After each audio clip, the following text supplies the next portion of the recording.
Part one of the final hurdled with flying colours. Welcome to the Blue Monday podcast.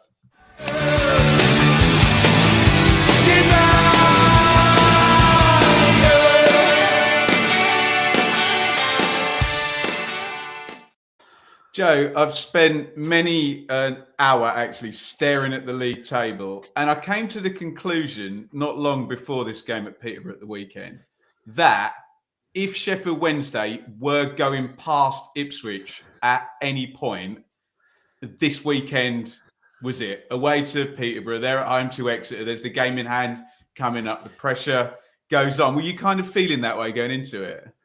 Well, it did feel that would be. This was the opportunity, wasn't to lose the ground, and because even if we'd have drawn, we'd have ended up behind them. And I think most people would have said, okay, if you go and get a draw away at Peterborough, it's not a bad result. But I did worry about that psychological fact of, it might not be a bad result, but drop out that top two and then you go to Barnsley and then all of a sudden it feels massive. But no, it does feel within touching distance, doesn't it? Yeah. Seb, I've tried to keep balanced and reasoned through all of this. Look at the maths, look at the numbers.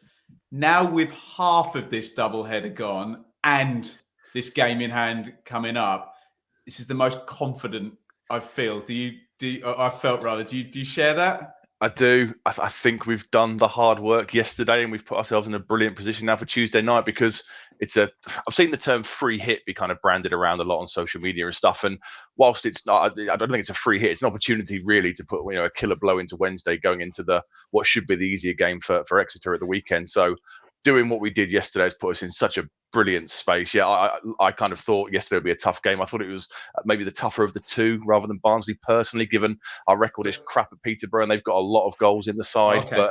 But we've done the hard work onto Oakwell, and even if we pick up a point there, brilliant. It doesn't really matter at this stage, and we can focus on those two games to see it out. We will get into all of this. Welcome, everybody. If you're listening after the fact, this is the Blue Monday podcast. If you are here with us live on a Sunday night, we're really, really happy to spend the next hour with you. Do make sure you get your questions in. We'll try and get to the questions nice and quick, because I guess everyone really wants to speculate about the next two games, given how decisively yesterday's game at Peterborough was indeed ticked off. We will read as many of them as we can, but we'll save the best ones for the questions segment. Do hit the thumbs up if you were there. Now, I think we say this, Joe, literally every week in terms of this team and how stable everything is. Why is it not appearing? Hang on a sec. Sorry, everybody. It's going to repeat. Oh, got it that way. Will that do? There's our normal view. Apologies, everybody there. But we thought this was going to be the team. We go back to the A team. Really, no, that's with no disrespect to Freddie Ladapo, who started on Tuesday. Joe, so Walton in goal, Clark, Wolford and Burgess, Davis, Morsey, Luongo, Burns, Chaplin, Broadhead, Hurst. Was there any doubt, Joe? No, the team's picking itself at the moment, isn't it? And I think it has been through this whole run, hasn't it? The whole way through, we know what the team's going to be from week to week. I think the sort of going back to when the team was rotating more, it did feel like the sort of involvement in the FA Cup, the replays, the extra games there was just confusing matters, because we were generally picking the same team through the league games. If you followed league game to league game to league game, there wasn't many changes. But I think having all the cup games, it sort of really knocked our momentum in that stage. Yeah, agreed. On the bench, Hladky, Edwards, Harness, Jackson, Bull, Ladapo, Danasian. Seb, little bit of surprise. We didn't expect Joe Ward to play for Peterborough, one of their better players. So otherwise, pretty much as expected. Norris in goal, Kent, Edwards, Butler, Ogbeta and Ward, Kiprianu and Norburn, Mason Clark, Taylor and Clarke-Harris. Any thoughts there other than what was sort of shared on the preview show, Seb? No, I was surprised by the reversion to a back three. They're very much a back four team. And obviously all the news coming out in the week was that Ward was possibly out for the season and wasn't going to make it. So they did quite well with the smoke and mirrors for that one. Suddenly he appeared. But yeah, the back three kind of was a bit of a surprise. And I saw it more of a sort of a three-man midfield, Cipriano, Norburn and Taylor. And it was sort of Mason Clark sort of running around here and everywhere with Clarke-Harris as the focal point. So yeah, a bit of a surprise formation wide. And when I saw Ward in the lineup at 2:00, I was a bit gutted because I kind of thought, right, they've got literally no one to play right back. But as it turned out, they weren't amazing defensively. So it all worked out all right. And Joe, what a start, really. Right from the off. If ever you're nervy in this situation, this is the way to go about it. And was I right in my assertion that just maybe these two games being away from home allow the players a little bit less tension? And I think the crowd as well, because it was. I didn't get up there till about 2:00. I was having to sort out a football tournament in Holbrook in the morning for my 6-year-old. So I got up there about 2:00, went straight to the sort of Charters bar. And from that point on, it was just atmosphere, positive atmosphere the whole time. From there, walking down to the ground, into the ground, it was almost like a promotion party through the whole game. The crowd were superb. The away day was amazing. Obviously, it helped scoring an early goal, getting a second in the second half, in front of the fans and the game not being in any doubt. But no, I think it was just a day of fun. It was just one of the most fun days I've had supporting Ipswich in a hell of a long time. A little bit of luck for the first goal with that ricochet, Seb, despite the very positive start.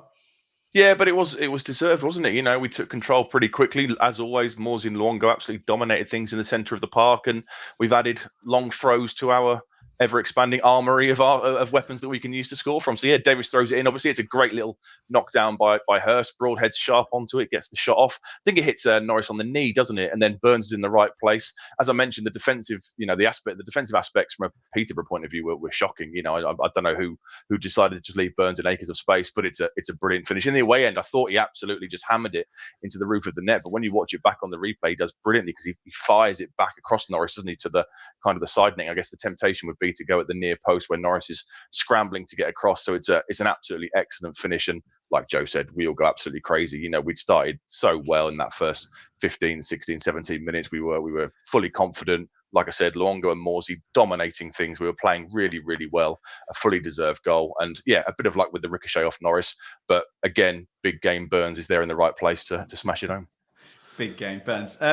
Joe, again, I want to take us back to that post-Bristol Rovers game and talking about, can we just add a little bit more League One nuance and sauce? It's great to see the long throws being incorporated as well. And have you got anything to add on the goal? And do you want to take us through the rest of the half? Well, it was just sort of the goal. And again, from where I sat, which was near Seb, it looked like just quite a simple finish for Burns when it came back to him. It just looked like the ball came back and he sort of had a relatively open goal to hit at and just needed to hit the target. But when you look at the highlights or sort of the replays of it from the other end, it's a really good finish from that side. Really good strike from Broadhead. Good movement. Obviously, there's an idiot that spits at him afterwards. I'm glad that was dealt with relatively quickly.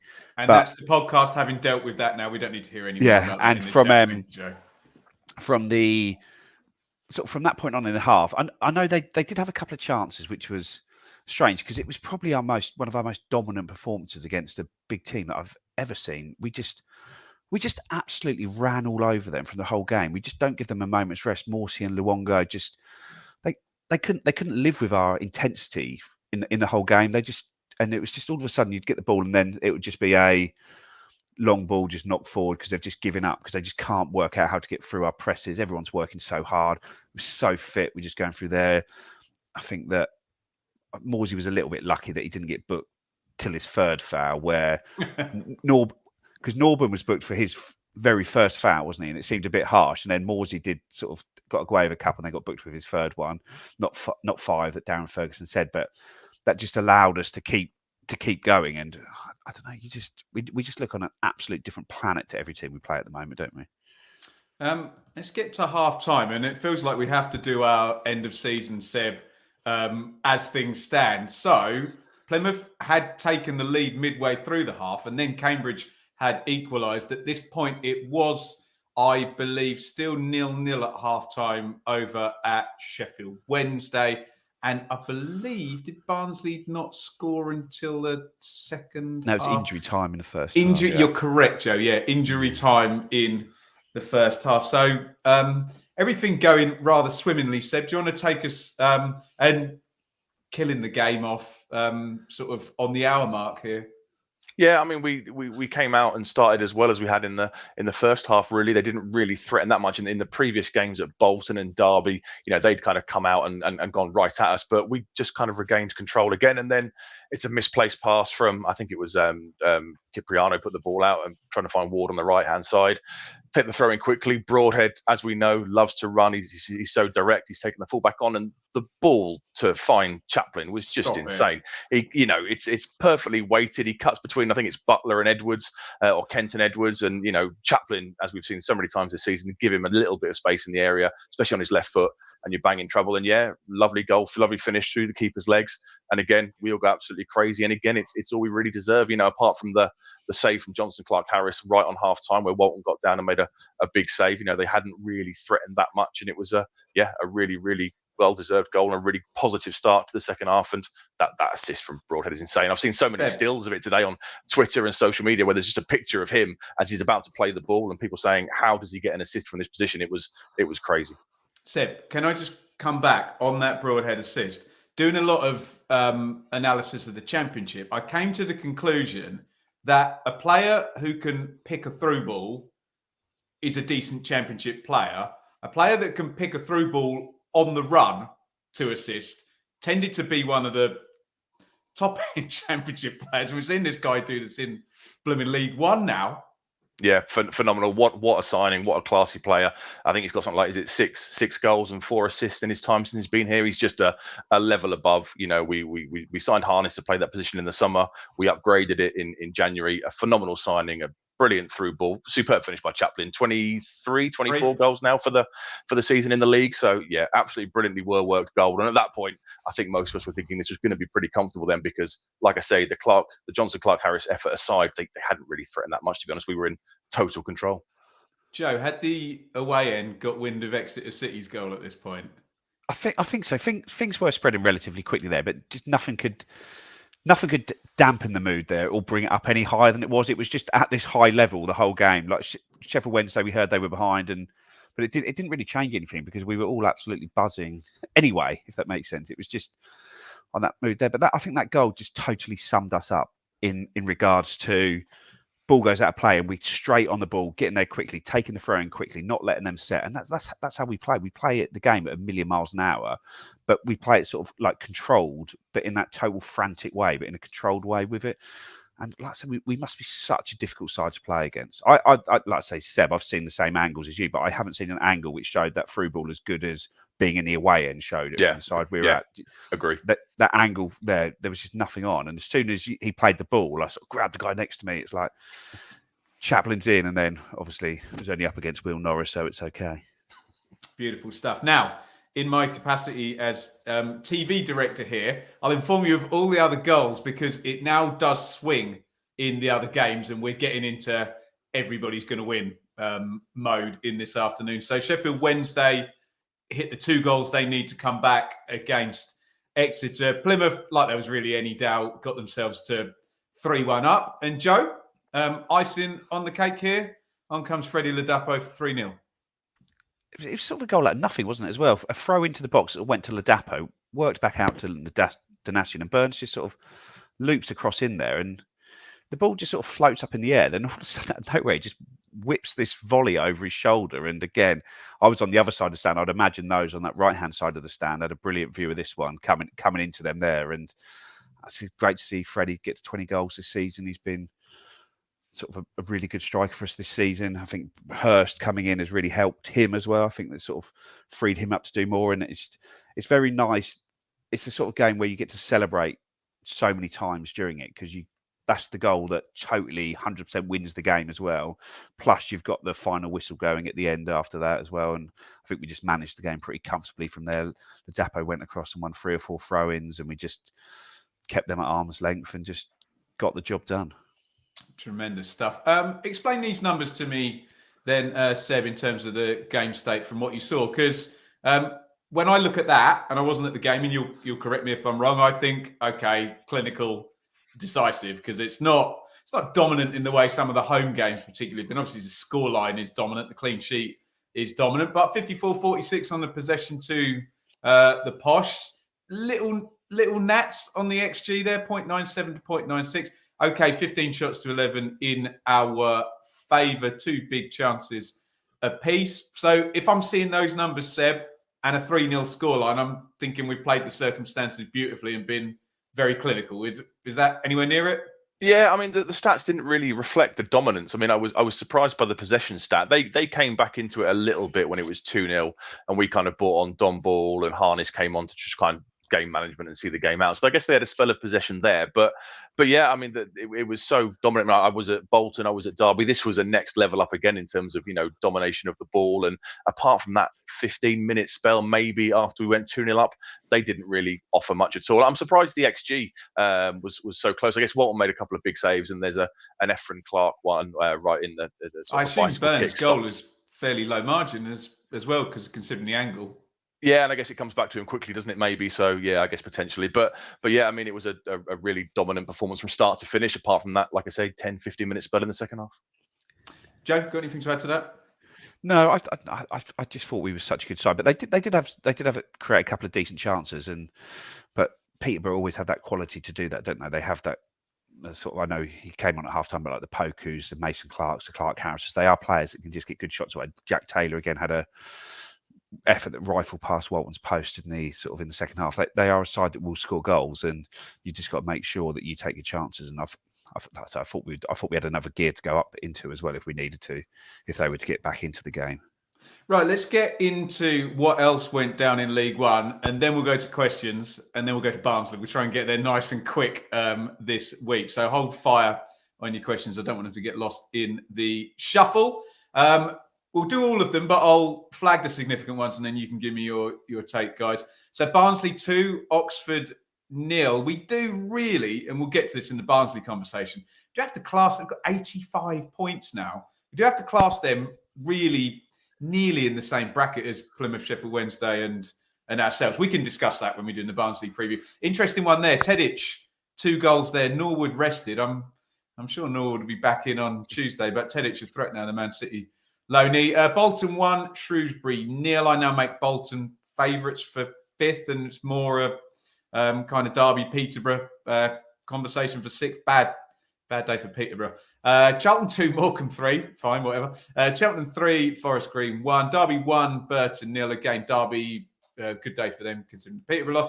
Fleetwood 1, MK 0. Plymouth 3, Cambridge 1. Nothing anybody didn't expect, but Plymouth so close. Although when you do the analysis, guys, and again we'll talk about this, with the goal difference advantage for us, you're coming up with all the same numbers for Ipswich and all the same permutations as you do for Plymouth, because the extra point in terms of the relationship between Plymouth and Sheffield Wednesday and us and Sheffield Wednesday then gets evened out by the goal difference, which is rather nice considering they're top and we're not. Port Vale 2, Bristol Rovers 0. Kind of makes our result on Tuesday look slightly better than it already did. Pompey 1, Accrington 0. Sheffield Wednesday 2, Exeter 1. For a few lovely minutes there, that did look like it might give us a really lovely helping hand going into this week. But there you go. And now, as we all know watching this, 92, 91, 90. Hell of an effort from the 3 teams. All 3 of them now on 90-plus points. Wycombe 0, Lincoln 2 means Wycombe can now no longer make the playoffs. Joe, your takeaways. What changed? What didn't? I personally, I'm not really looking at Barnsley. I know they're a very good side and we've got to play them, but because they're so far behind us, I just don't feel there's any real way they can catch us without us totally falling apart. That makes sense. Even if they beat us on Wednesday, they're still 3 points behind us, aren't they? With a worse goal difference. So I don't really look at them. It's just, I'd say it's just Sheffield Wednesday and again Plymouth. I'm not really. Myself personally, I'm just looking at Sheffield Wednesday and just saying we just need to stay ahead of them. And if we stay ahead of Sheffield Wednesday, we're going to get promoted. So if we catch Plymouth, that's a bonus. But I was really looking at their result when they were 1-0 down. It was good, 1-1, not so good, and then obviously when it went to 2-1, it's like, okay, I don't really expect them to go from here. But that was really my view, just looking at Sheffield Wednesday, and I'd say you look at them; they're got 90 points with 2 games of the season left, and you look at the models like 538 and the like, and they've got chance, isn't it? They've got a less than like 10% chance of getting promoted, and it's like we'd have bitten your hand off to take that at the start of the season, but it doesn't look like it's going to. They look like they need to win both their last 2 games, don't they, to get promoted, and even that probably isn't going to be enough. Insanity. Seb, we mentioned it on the preview show, didn't we? We are now at the point, and Joe's right. Essentially now, if you keep the exact same, if Sheffield Wednesday lose all their games, we lose all their games. That it might be. It's down to that head-to-head now, isn't it? Just match them, just match what they do, and they cannot catch us. I expected them both to win yesterday. I thought Plymouth and Wednesday would both win. A bit like Joe, I'm not really looking at Plymouth. I think they've done incredibly well, and if they go and win the title, fair play to them. All we have to do is make sure that Sheffield Wednesday don't catch us. They're away at Shrewsbury, I think, and we've got Exeter on Saturday, aren't they? Which, well, up until a couple of weeks ago, I would say that could be a potential source for them to drop some points, but Shrewsbury have dropped off a cliff. But yeah, all we have to do is match their results, and we will run out of games, and we will see ourselves across the line. I think we're personally pretty much there already. 5 points from these 3 games. I don't think it's going to be an uphill task given what we've done in the preceding 43. I'd almost say as well, now Sheffield, everyone's talked about how tough our running has been this whole time because we've still got to go to Barnsley, still got to go to Peterborough, still got to go to Derby, Bolton, whoever we've just rolled over. But I'd say now Sheffield Wednesday have got to run a tougher running than what we have, because the Barnsley game is a spare game, and the 2 games we've got, Shrewsbury away and Derby at home, is tougher than Exeter at home and Fleetwood away. Joe, I was going to say exactly the same thing, that once you got past, and that's why I said at the top of the show, if, I don't know the Formula One analogy, you have to find the right place on the right corner to make the overtake. This was the slipstream for Wednesday. And once you got past this, if you were either level on points with the goal difference, of course, or 1 point ahead, all of a sudden, game in hand, and then we play home, they play away, we play Exeter, they play Shrewsbury. You flip of a coin in terms of difficulty, but one's at home, one's away, etc. So I agree with Joe now. You're now struggling to find, disadvantages in this thing, and it's so key that we were ahead. And I know what you mean, Seb, with the term free hit, and I know the chat won't like us using it, but I guess the point you're making, Seb, is if you lose against Barnsley, with the goal difference being what it is, nothing really changes, does it? It doesn't. No. It simply means it goes to the next 2.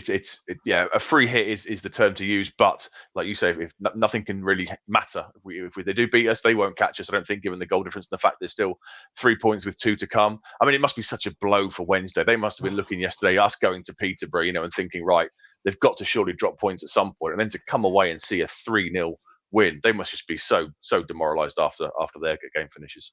Well, Joe, we've said how many times we've been sat in the other seat while Bradford smashed the points on, or Man City smashed the points on. Even Dave saying Liverpool winning 8 out of 8 to close out the 82 season or whatever it was. It's nice to be in the seat where, they're faltering and we're just not giving a quarter. 11 wins out of 12.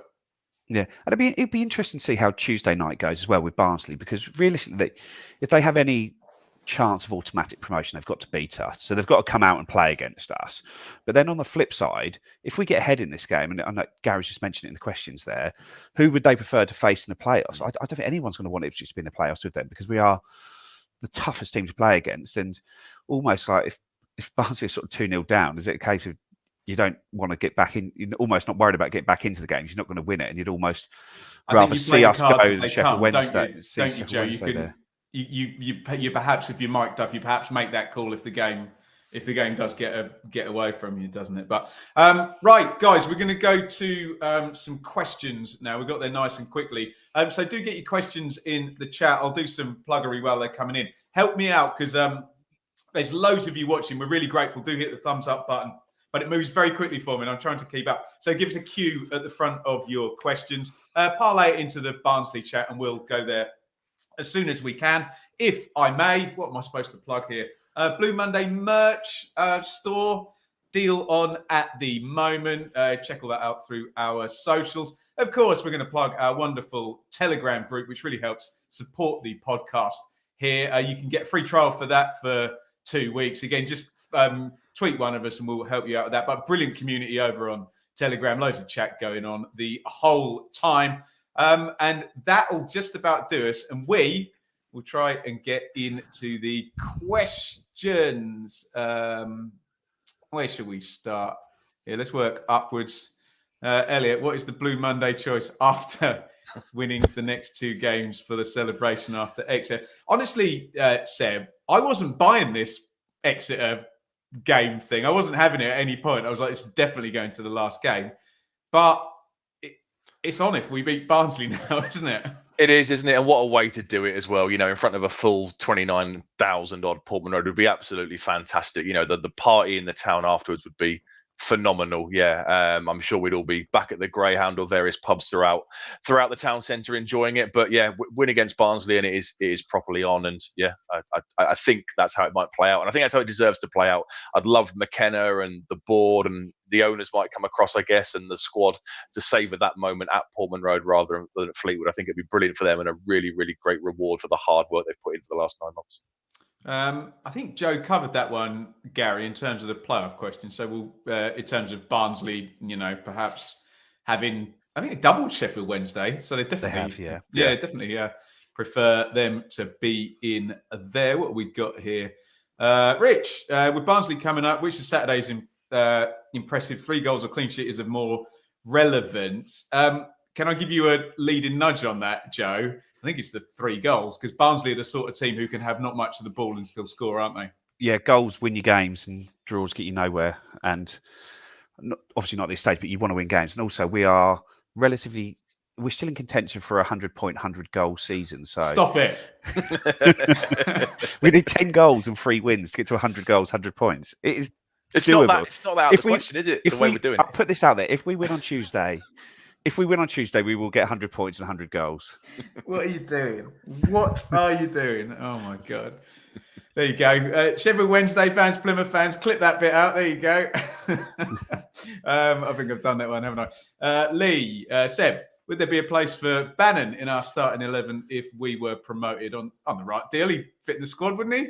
Yeah, he can be a squad player. He can be backup. I mean, Morsey is a championship player. Obviously, I know he's the wrong side of 30 now, but they're going to be looking at him for at least another couple of years. Luongo's done fantastically well. Kamara was one of the best midfielders in the league last year, who you think could make the step up. So we take Bannon on a short-term 1-year deal. And he can be a squad player. There you go. Party at Rich's on Saturday night. Absolutely. Mullet, if we finish second, are we the greatest ever team not to win the league at this level? That is a great point, isn't it? We could be, Joe. What is the song? It's George Michael. Last Christmas ago, like sold 3 million copies and never got to number 1. Well, it got to number 1 like last year, didn't it? I think because of or that year. Oh, it was Mariah Carey finally got to number 1, wasn't it? Oh, okay, because of Band-Aid. So basically, we can be like Last Christmas. I agree with him. We'll be by far the best team not to win this league. I think whoever comes second will be the best team not to win this league. But we could get 100 points, score 100 goals, and still come second. Will you stop talking about 100 points? You've been doing this since Paul Lambert was the manager, Joe, for goodness sake.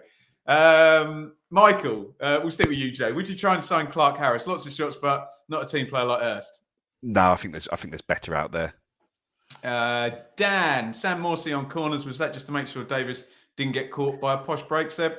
There was also one against Port Vale on Tuesday. We had a free kick down right by the corner flag that Morsey took as well then. So it might not just be a posh thing, just to add that in.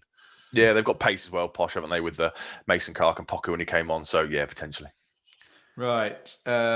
Nick, we've got it in the bag. Barnsley will be a breeze. We will come to that. Probably not, but there we go. David, absolute legend. See you on Saturday. €20 on the Super Chat. Thank you so much, David. Very, very the Greyhound pre-game. You can support via Super Chat and go and buy David a pint. We owe him about 1,000. Norman, I know there was a lot of frustration about our squad rotation early in the season, but could it serve us now with players potentially fresher than Barnsley? Well, I would say not, Joe, but that'd be a hell of a swerve, wouldn't it, if the team comes out and that'll send Mike Duff up the garden path, won't it? Yeah, but our squad looks so unbelievably fit at the moment. The way they keep going, and even like someone like Don Ball, for example, he sort of come on and he looked like he'd been finding his feet for the last few weeks, but he came on and just looked bang at it straight away on Saturday. So he seems to have now fully played himself back to 100% fitness, and just the way we can keep going all game. Someone like Connor Chaplin, the amount of work he gets through, and he played 90 minutes again on Saturday, as opposed to the 60, 65. We've really got this. And it was mentioned, I think Chris Rand put a question in there about Ladapo, sort of, should we feel sorry for him not? I know it's quite a way back about him not playing. And it's like, no, him and Hurst are the striker for the team. Jackson and Burns are the right winger for the team. Broadhead and Harness are the left-sided forward for the team. And it's all about using that bench. We've used this bench sort of perfectly in the last sort of 2 or 3 months after that sticky patch across Christmas and January. And this is the point where our podcast has to have the self-awareness to say we are very lucky to have a squad that deep and the money to be able to have 2 players for these positions. But Joe is absolutely right. But you've still got to get your recruitment right, even when you've got money, though, don't you? Oh, it's easy to spend money badly.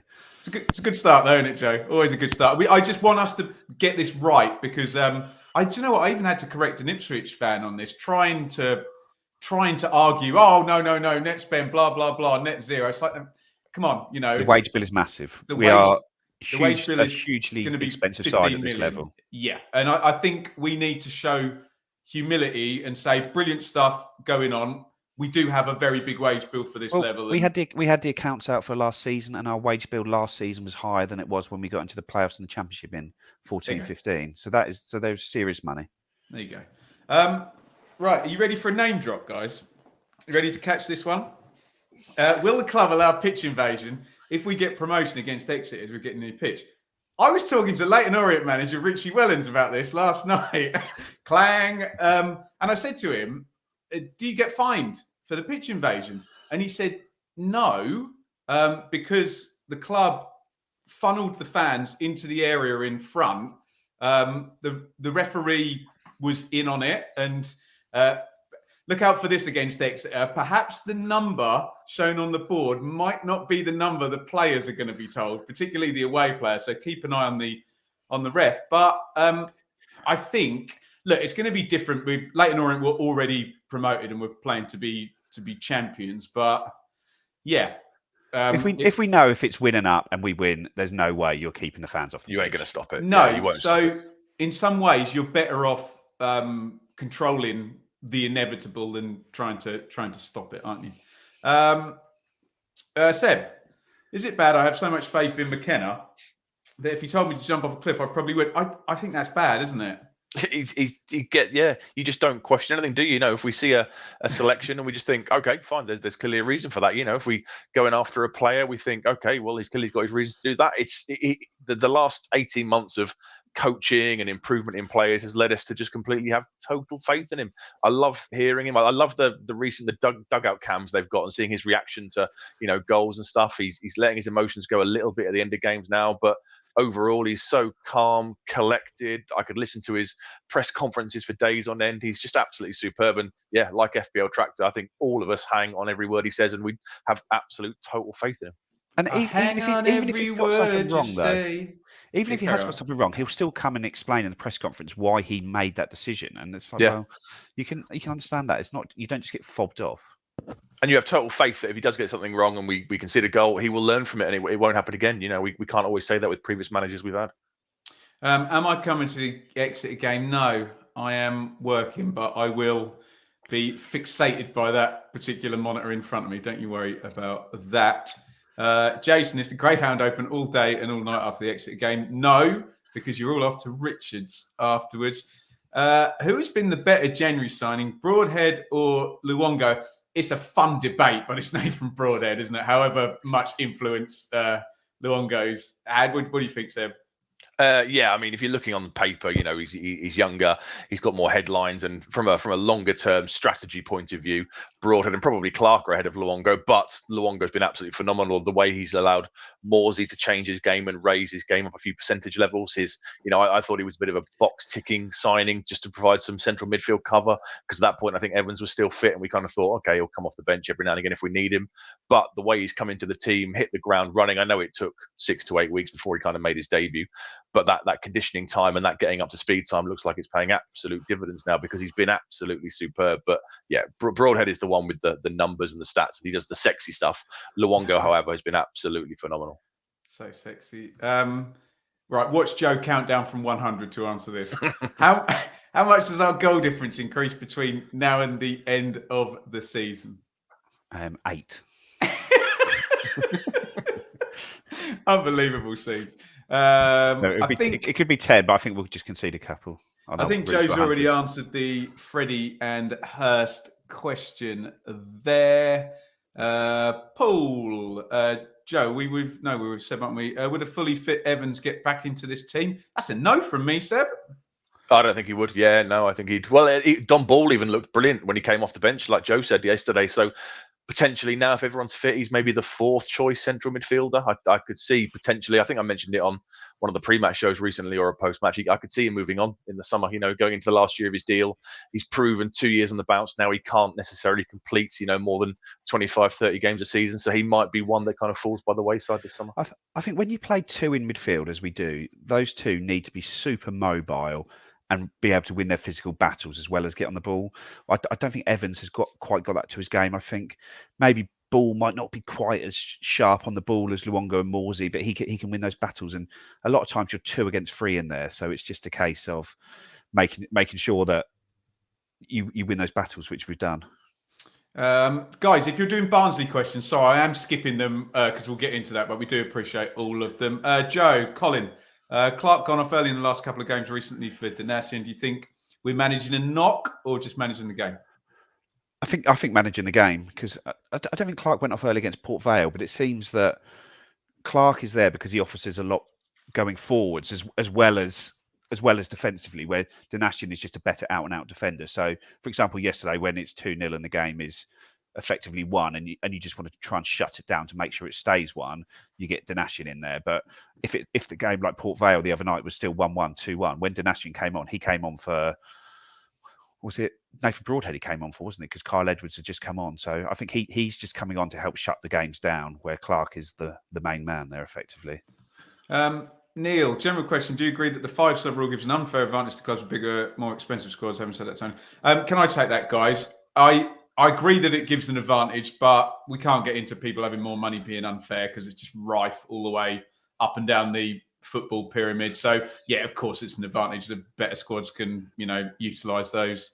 And it aggregates as an advantage, as it compounds, if you know what I mean. But, yeah, I don't think it's unfair, because it just is what it is, isn't it? John, do you think, Seb, do you think Hurst's on a permanent this summer is doable? I think potentially, yeah. I mean, if Leicester come down, they'll still have parachute money and Iniacho and Daka and stuff. So they'll still have strikers in the building. I think he's of an age now, a bit similar to Christian Walter, where he needs to settle down, doesn't he? He's not a 20, 21-year-old. He's 24, I think, 25. He needs to settle down and play some football. I think he needs to kind of say to himself, I've got a chance here to be an established kind of number 9, leading the line in a championship side that could be an upwardly mobile club. So if the deal's there to be done, then it's 2-3 million quid. I suggest you go and get it done. And I think it would be a big sort of thing for him to get in the Leicester side. If they stay in the Premier League, no chance he'll be sold. If they do go down, I think they would still have money to go and spend elsewhere. We can do a 2-word answer on this. Who's your player of the year? And now I'm going to give more than a 2-word answer. So if Nathan Broadhead had been there all season, it would be Nathan Broadhead.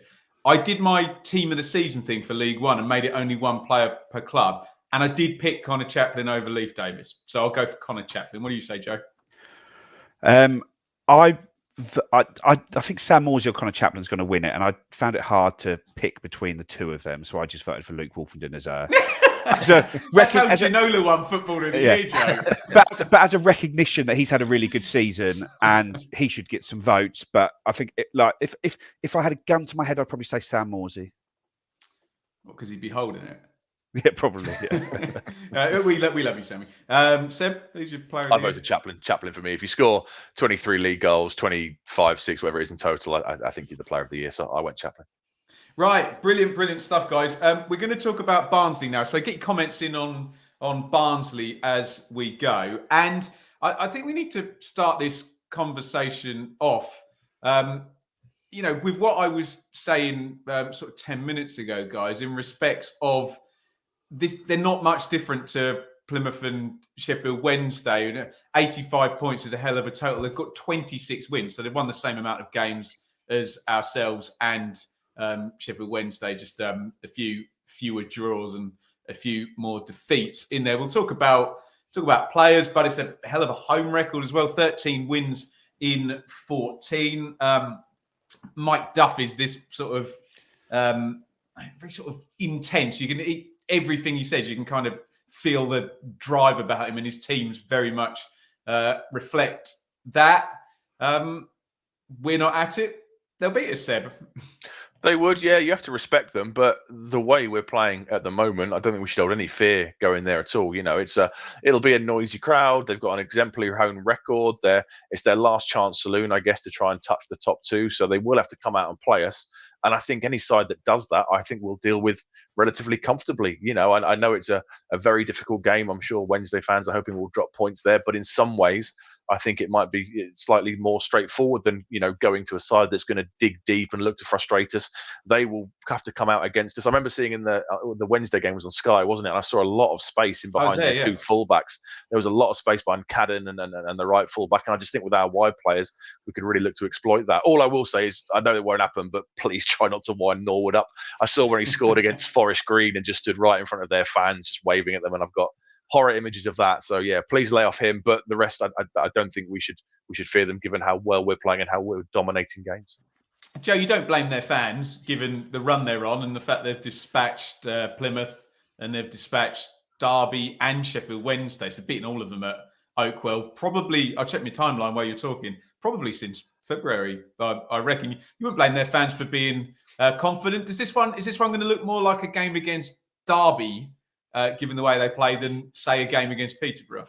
Yeah, well, you look at the stats and the team strengths, and a lot of models have put Barnsley as probably the second strongest team in the league at the moment, and by quite a distance ahead of Sheffield Wednesday, Plymouth, those below there. So it's going to be an incredibly tough game. I think them needing to win helps us, but you know how the game's going to be. They're going to press the life out of us, and if we can play through that high press, we'll win.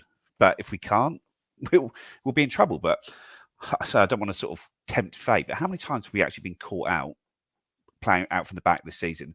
When we look like we're going to get caught out, we start mixing it up a lot more. And I'd imagine it might be a game where we go long a bit more than we normally would. But as long as we can deal with their high press, which is easier said than done because they're obviously incredibly good at it, and that's been built through their club from when Ishmael was at the club all the way through till now. The sort of coach, the owners have looked for managers that can play that style of football, and Mike Duff has done it brilliantly this season. But it's just a case of, I don't think no one's going to be relishing playing us that way. They're not going to be thinking, we're unbeatable at home. Ipswich come. Like for me, Barnsley won 9 in the club. I think along came Ipswich has a very different meaning these days. Yeah, 100%. I just want to bring this up, Seb, to Joe's point. So this is the Soccer Stats website, and I've got goal timings.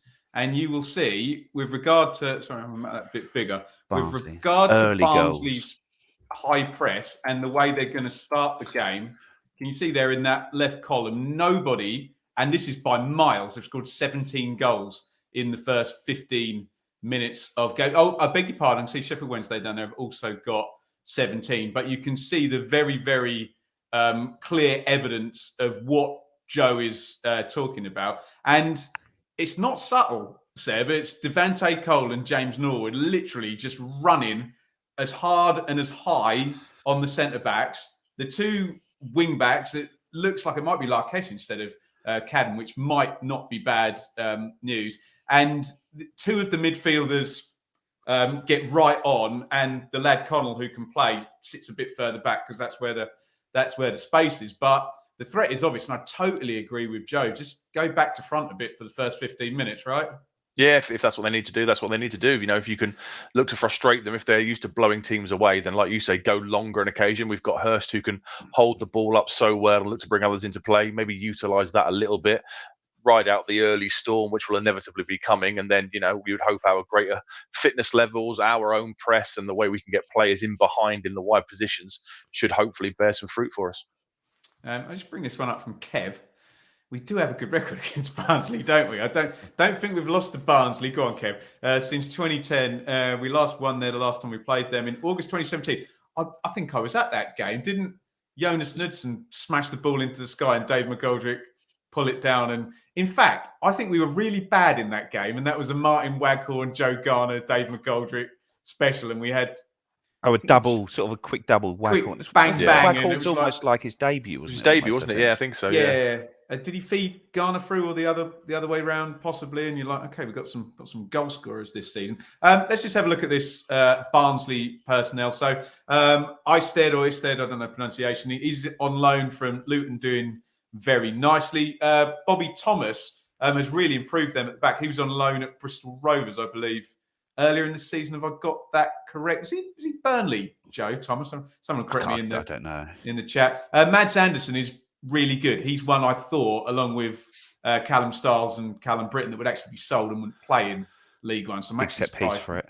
Yeah, very much so. I'm actually surprised he's still there. But like Seb says, he's going to be stood on the halfway line with 20 metres of space behind him, and not necessarily as quick a runner as, say, Wes Burns or Connor Chapman. Liam Kitchen, we don't expect it will be Clarke-Harris. We expect it will be Cadden, but I'm not sure on the fitness there. Williams down the other side. Kane and Phillips are pressers, aren't they? Connell is the best ball player in the team. And we don't think it will be Cole and Tedic. We think it will be Cole and Norwood. How's that going to work out, Seb? Yeah, I'd imagine he'll come back. I know Tedic got 2 goals yesterday. He's very highly rated on loan from Man City, isn't he? But surely Norwood will come back, and he played the last, 15 minutes yesterday? He'll be bang up for it. Obviously, we all know what he'll be doing. We all know the dark arts and the tricks that he'll pull out. So I fully expect him to come back in alongside Cole up front. And we just got to manage him. You know, we know what he'll do. We know the little tricks he'll try and pull, and he'll be in the referee's ear all the time. And both as players and as fans, we've just got to try and not to rise for it, because he will thrive on it. And if you saw his goal when he scored against Forest Green a couple of weeks ago and promptly stood in front of their fans like this, just waving at them, he will relish an opportunity to do that against us. So if we can, hopefully it'll be like the game at Portman. I think he was booked for diving and did very, very little, didn't he? With pressing teams, Joe, it's all about just controlling their momentum, isn't it? Yeah, and you know you're going to have to see off their spells, because you can't press with the intensity they do for 90 minutes. They're going to have 10, 15-minute spells when they're going to up it, where their triggers are going to change. And it's just a case of making sure you're aware of that, not just going over the press, just allowing them to use their energy up doing it without getting yourself caught. So drawing them in like the way like Wolfie does at the back, holding onto the ball a bit longer than maybe some fans would like, letting them, and just using up their press, isn't it? Using up their energy. Well, let me just talk to you about that, Joe, because one would assume that Barnsley will be kicking towards the 5,000, we think, Ipswich fans in the first half. There is going to be periods of Ipswich trying to play out from that end in front of that stand full of fans, whilst Barnsley are thinking, right, we're strongest here, we're fittest here, we're trying to win the ball back here.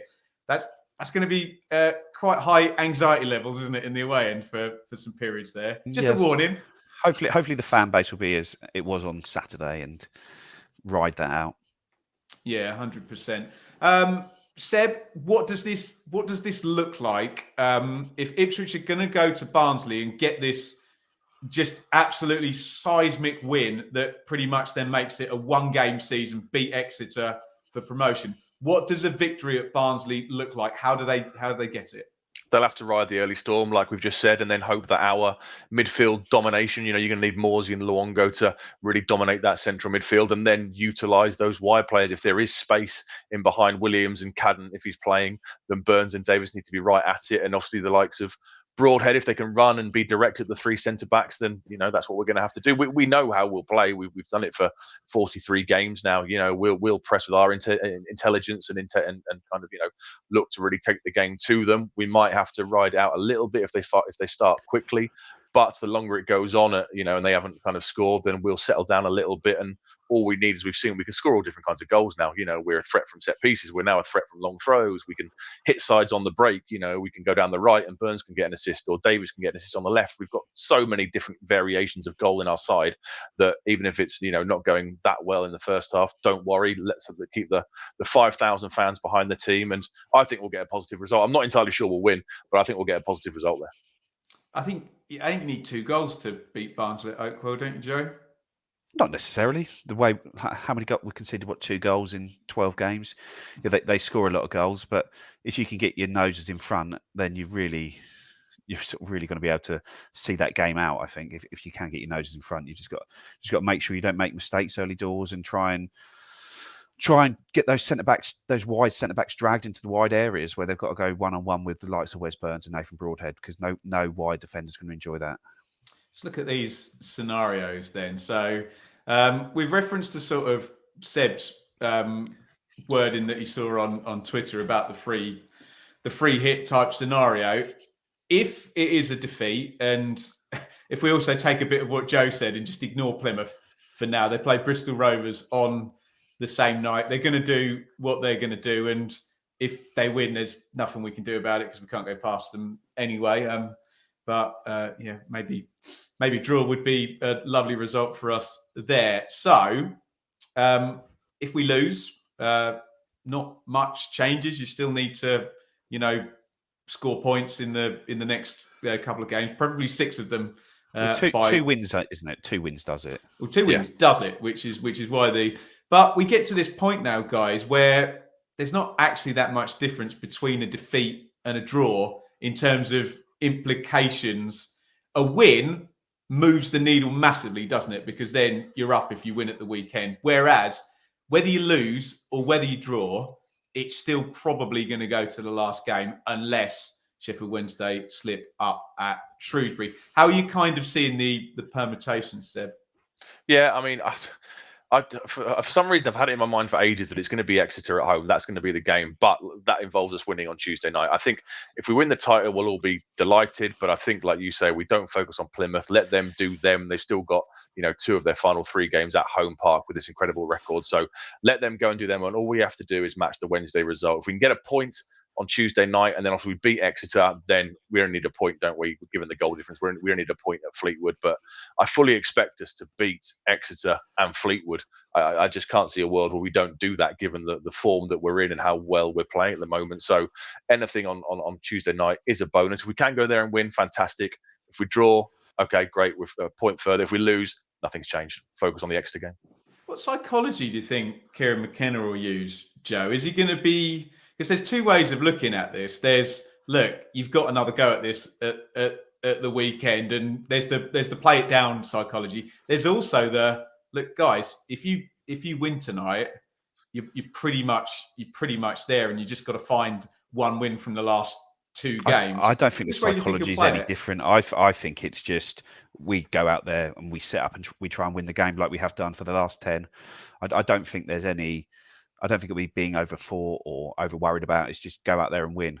And as long as you keep going out there and winning, you'll get to where you need to get to. And I think that's all it's going to be.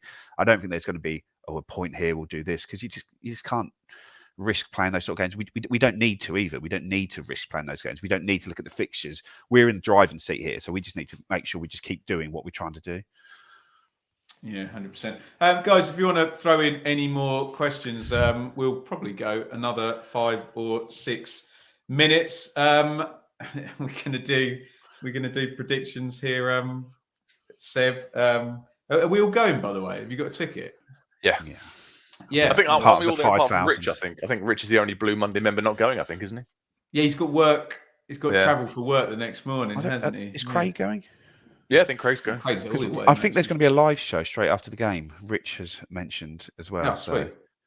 Cool. There'll be a live show after the game. So throw your predictions in via the chat. I mean, look, Seb, I kept my powder dry and assumed a draw against Peterborough. So I might go down that route again. But Barnsley never draw, do they? And there's no benefit to either side drawing this game in any way, shape, or form, is there? No, both sides need to win to get there, to get where they want to go. I think when we did our Blue Monday predictions, I think I actually predicted a loss yesterday and a draw against Barnsley. So I'll stick with the draw. I'll go for a 2-2. It's 2 sides that tend to kind of, score goals. So I'll go for a 2-2 draw and a point closer to the promised land. Well, I think I predicted a win for both games as well as every other game. So I predicted 9 wins, and so far we've got 5 out of 6 right. Oh, there you go. Look, if before the weekend, well, let me put this to you. you'd have said 4 points from the 2 games, we'd have all been happy with 4, wouldn't we? Yeah. People were saying that to me in the pub beforehand, and the only thing that I was saying was that I would take 4 from these 2 games, but I wouldn't want to draw today, knowing that we've then got to go to Barnsley to win the 3 to get it. But yeah, in the sort of McCarthyisms of the time, if we were offered a point now, I wouldn't even bother getting on the bus. But let's have a look, see if there's any more questions in here. What's the prize for winning the Blue Monday FPL League? Louis, you get invited to the party at Richards on Saturday. Get any more questions in, throw them in, guys, and we'll do them to finish up the show. Because we've been so expedient in getting through. I'll throw a couple more predictions up here. Chris, remember Darren Bent scoring for Derby in last game of season to do us favour. Ditsy to do the same. I mean, this is if it I is. think Darren Bent actually missed a penalty for Derby when we were competing with them. Yeah. He didn't score in favour. He missed a penalty, and his current employer missed out on the playoffs. Whilst we were losing at Blackburn, weren't we? Yeah, you're right. But I mean, Joe's right in respects of that Sheffield Wednesday run. That if you are Sheffield Wednesday, you've got to go to Shrewsbury and win, and we've got to slip up, and then you've got Derby on the last day of the season, and again we've got to slip up as well. So we will see. But yeah, we should, I suppose, give McGoldrick a shout out. 21 goals, age 35 in a new contract coming in. Elliot, what's your favourite Town song musically, Ben? Anything with a melody, Elliot. Edward Ebenezer, Jeremiah Brown. Probably we'll go with that one. Zoroark, what minute will Morsey get a yellow for 2-footing Norwood? Should we go over under on 87, Seb? Yeah, it's a good shout. Yeah. ITFC. Do you think we can beat, let's leave some words out here, Norwich City next season because they don't have any money no more? And funny enough, Pookie is retiring. Lots of people looking forward to this. Norwich looking very, very transitional. You almost prefer to play them now than in August, wouldn't you, Joe? Yeah, it's funny that they've had one bad season in like 15, and their fans are acting as though like it's the biggest injustice in the whole of football history that they have to have a season where they miss out in the playoffs by a few points. Like, hopefully, this is just the start of things turning to absolute shit for them. That's so unnecessary. Chris, would we really be 8th in the Championship on form as well? Well, Chris, it's not the Championship playoff race stinks at the moment. Swansea, who did in fact beat Norwich at the weekend, Seb, were 17 or 18 points off the playoffs a month ago. They're now 3 points off the playoffs, but just because it just has not moved at all. So a good League One side with half of the Championship on the beach probably would be about 8th.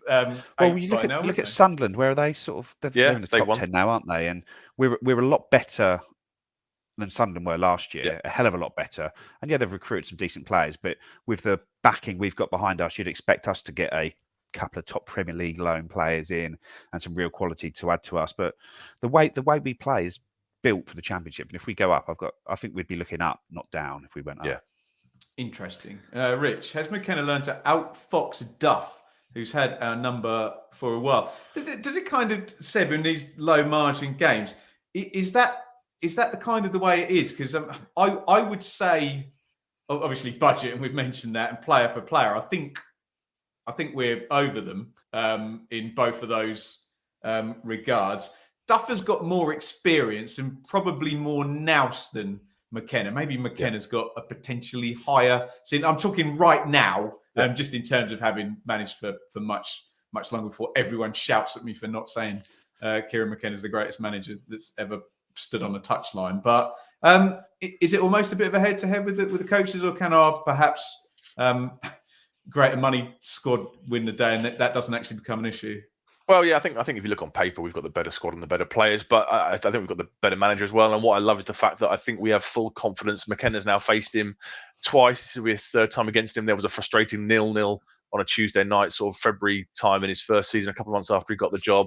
The game at Portman Road, where, all intents and purposes, we were 3-1 up, and the ref makes that ridiculous decision. So he kind of found him out then, and had it been but for a But really he'd only poor... just gone in at Barnsley at that point, hadn't he? So it's a True, little bit yeah, of and big it's not really overhaul, his I guess. team at that point, was it? Yeah, big overhaul in the transfer window as well. So I think McKenna learns from things. So I'd have absolute faith that McKenna has kind of studied things, and I would have more than enough faith he'd learn how to outfox him, to quote Rich.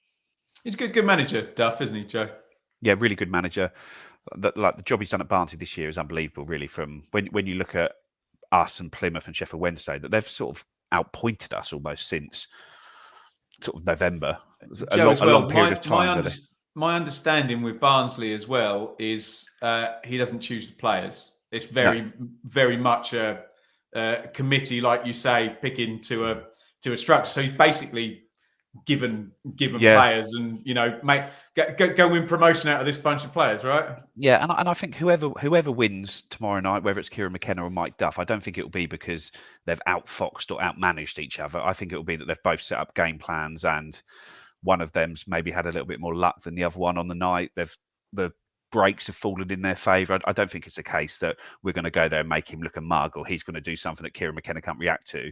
It's just going to be a game of football between two very good sides, and you might one team might edge it, or one team might be better, but it's not going to be a tonking and embarrassment to either of them. I can't imagine in any way. Right, let's say a big thank you to everybody. Let's put this one up. Let's go up first. Worry about next season once we have 100 goals. Is that next season in the Championship? Oh, for goodness sake, you've ruined it. You've ruined the bit of realism there. Thank you, everybody, for watching. Thank you for everybody listening after the fact. If you are here in the chat, before you go, do just hit the thumbs up button. We really, really appreciate your support. Thank you for the super chats. Come and join us over on Telegram. Any last words before Barnsley, Seb? No, look forward to seeing everyone at Oakwell. And Joe? Well, I really hope that if there is a winner scored by an Ipswich player, it's Connor Chaplin tomorrow, because I think he felt he was very badly treated by Barnsley when he was there. So I think he would be looking to go and prove a point there, and to catch Johnson Clarke-Harris in the goal scoring race would be great. Narrative ahoy, onward to Barnsley, where a win would put Ipswich this close to a return to the Championship. Thank you, everybody, for watching, listening. This has been the Blue Monday Podcast.